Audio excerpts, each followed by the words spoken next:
I got so much more.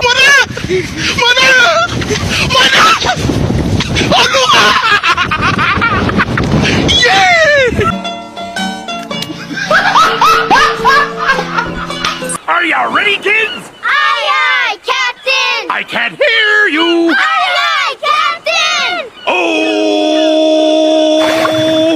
Fucking design on right now.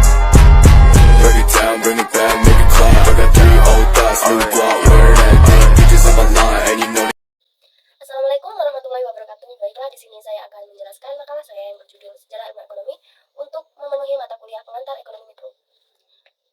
Pembahasan pertama kita akan membahas tentang sejarah ilmu ekonomi.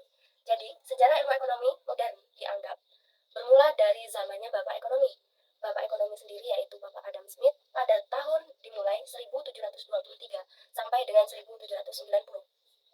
Pemikiran mengenai ilmu ekonomi oleh Adam Smith dimulai dari diterbitkannya buku, yaitu Wealth of Nations pada tahun 1776. Dalam buku tersebut, Smith mencoba merintis pemikiran baru secara ilmiah, sebagaimana halnya para ilmuwan mencoba mencari ilmu pengetahuan dengan melihat gejala-gejala alam.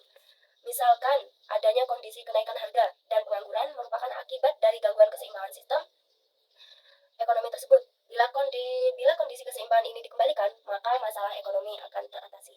Pengertian ilmu ekonomi ini adalah ilmu yang mempelajari segala hal tentang kelangkaan, pemanfaatan sumber daya, produksi barang dan jasa, pertumbuhan, pemenuhan kesejahteraan, dan sebagainya. Fokus yang dipelajari dalam ilmu ekonomi ini sendiri adalah penggunaan sumber daya yang seminimal mungkin untuk mendapatkan hasil atau keuntungan yang sebesar-besarnya. Istilah ilmu ekonomi adalah berasal dari Yunani, yakni oikos, yang artinya keluarga atau rumah tangga, dan nomos memiliki makna hukum atau peraturan yang berlaku. Tujuan dan manfaat mempelajari ilmu ekonomi. Tujuan dan manfaat mempelajari ilmu ekonomi itu ada 4, yaitu belajar cara berpikir, untuk memahami masyarakat, untuk memahami urusan global, dan menjadi warga negara yang berpengetahuan. Yang pertama, belajar cara berpikir. Studi ekonomi mengajarkan kita cara berpikir dan membantu kita untuk membuat keputusan. Hal tersebut menjadi alasan utama mengapa kita belajar ekonomi dan mencapai tujuan mempelajari ilmu ekonomi. Pikiran kita merupakan harta paling berharga yang dimiliki manusia. Dengan adanya pikiran, manusia akan membuat keputusan.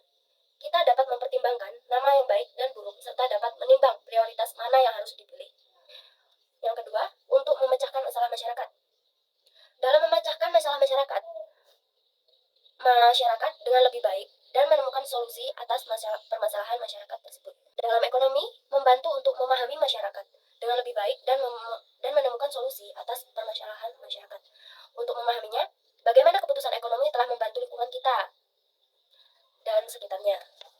Tujuan mempelajari ilmu ekonomi yang ketiga adalah untuk memahami urusan global dalam dunia yang relatif terbuka dan berorientasi pasar. Tidak mungkin memahami urusan politik tanpa adanya landasan ekonomi.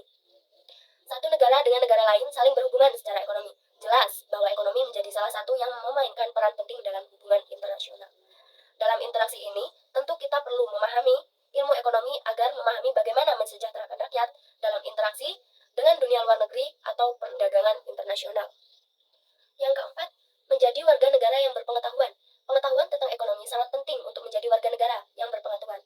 Memahami apa yang terjadi dalam resesi dan apa peran pemerintah yang bisa dan tidak bisa dilakukan untuk membantu pemulihan adalah bagian penting dari menjadi warga negara yang berpengetahuan.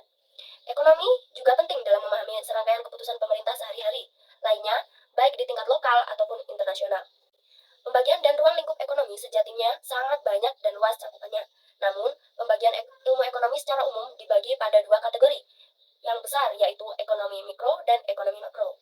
Kedua kategori ilmu ekonomi tersebut memiliki fokus yang berbeda. Ilmu ekonomi mikro akan berfokus pada aspek ekonomi pada tingkat individu atau perusahaan, sedangkan ilmu ekonomi mikro berkaitan pilihan-pilihan pada unit pengambilan keputusan individu.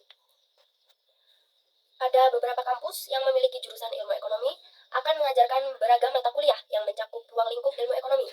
Beberapa contoh mata kuliah yang menjadi ruang lingkup ilmu ekonomi diantaranya ekonomi publik. Ekonomi publik akan membahas bagaimana peran pemerintah dalam perekonomian. Yang kedua ada ekonomi internasional. Topik ini berkaitan dengan pembahasan perdagangan barang dan jasa antar negara serta membahas juga institusi keuangan internasional. Yang ketiga ada ekonomi pembangunan. Ekonomi pembangunan tidak akan jauh permasalahan yang dihadapi oleh negara berkembang ataupun negara belakang. Ada ekonomi industri. Ekonomi industri fokus berbicara